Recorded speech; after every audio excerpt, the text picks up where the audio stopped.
మా ఉద్యమాన్ని మీరు ఆపలేరు. మీరు ఈరోజు మేము చేసినటువంటి పనులకు మీరు బిల్లులు ఇస్తే మేమెందుకు ఇలా అసెంబ్లీ మేము ముట్టడి చేస్తాం.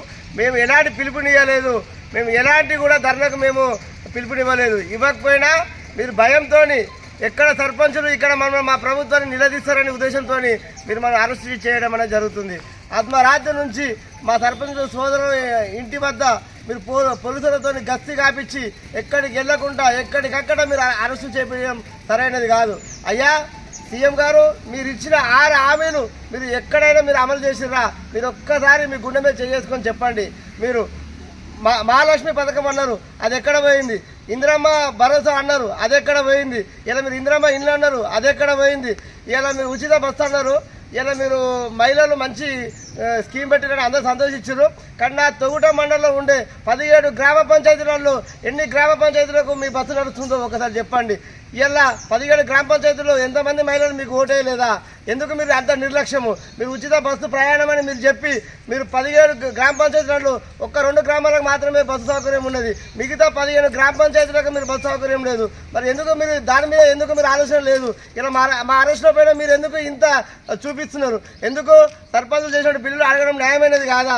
సర్పంచులు చేసినటువంటి బిల్లులు ఇలా మీకు ఇవ్వడానికి మీకు ఇబ్బందిగా మీకు ఏమున్నది చెప్పండి. మేము చేసిన తప్పేంటి? మేము ప్రజల చేత ఎన్నుకోబడినాం. మేము ప్రజల చేత ఎన్నుకోబడి మేము మా ఊరిని అభివృద్ధి చేద్దామని అనేక రకాలుగా కష్టపడి క్షమించి మేము శ్రమతోటి ఎంతో మేము ఇబ్బందులు ఓర్చుకొని ఉపసర్పంచ్ చెక్ పవర్ పక్కన పెట్టి కరోనా సమయంలో కష్టకాలంలో మేము మా ఊరిని పారిశుద్ధ్యంగా ఎంతో మేము ముందుకుంటున్నాం. అయినా ఈ ప్రభుత్వానికి నిమ్మక నీరెత్తనట్టు దుండాబోతు మీద వానబడ్డట్టు మీరు గెలిచి 14 నెలలు 15 నెలలు గడుస్తున్నా మీకు ఇంత సోయి వస్తలేదా? మేము స్వచ్ఛందంగానే మేము శాంతియుతంగానే మేము ఇది చర్చలు జరపాలని మేము అనుకుంటున్నాం. నిన్నగాక మొన్ననే కదా మన గౌరవ పొన్న ప్రభాకర్ గారికి కలిసి మా బాధలు చెప్పుకున్నాం. సార్ కూడా సానుకూలంగా స్పందించి వీలైతే సీఎం గారి దగ్గర తీసుకెళ్ళి అందరినీ మాట్లాడిపించే ప్రయత్నం చేస్తా అన్నాడు.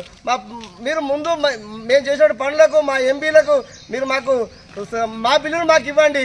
ఎందుకు మీకు అంత సర్పంచ్ అంటే అంత భయం? మేము అడ్డుకోవాలని మేము అనుకుంటే అసెంబ్లీనే కాదు, మీరు వెళ్ళే ప్రతి ప్రజాప్రతినిధులను మేము అడ్డుకోవచ్చు. కానీ మేము అది కాదు, మేము బిల్లులు మీరు మాకు ఇవ్వండి, మేము మీకు సహకరిస్తామని పదే చెప్పడం జరిగింది. అయ్యా మళ్ళా చెప్తున్నాం రేవంత్ రెడ్డి ప్రభుత్వానికి, ఇప్పటికైనా నా మహిళకు ప్రతి ఒక్క మహిళ నా తోట గ్రామంలో ఉండే 17 గ్రామ పంచాయతీలలో ప్రతి ఊరికి కూడా ఆర్టీసీ బస్సు రావాలి. ప్రతి మహిళకు కూడా మీరు ఇచ్చినటువంటి హామీల్లో రైతు భరోసా ఇవ్వాలి. 2 లక్షల రుణమాఫీ పూర్తిగా కావాలి. ప్రతి నా మహిళలకు నా చెల్లెలకు వివాహం జరిగిన వెంటనే తులం బంగారం మీరు వెంటనే విడుదల చేయాలి.